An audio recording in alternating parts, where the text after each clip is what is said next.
Maglakbay tayo sa Ras Al Had Fort sa Wilayat of Sur sa South Al-Sharqiya Governorate. Ang Ras Al Had Fort ay isa sa mga sikat na kuta sa Sultanate of Oman. Ang kuta ay itinayo sa isang mataas na talampas kung saan matatanaw ang residential area at ang pangunahing maritime site para sa mga barko.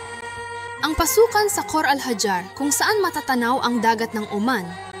Ang kuta ay binubuo ng isang pangunahing gusali at dalawang outbuildings na pinaghihiwalay ng isang malaking pader.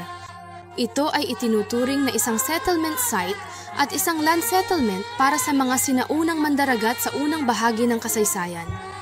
Upang mas makilala ang guro, mangyaring kopyahin ang QR code at tangkilikin ang isang natatanging karanasan sa Kashta.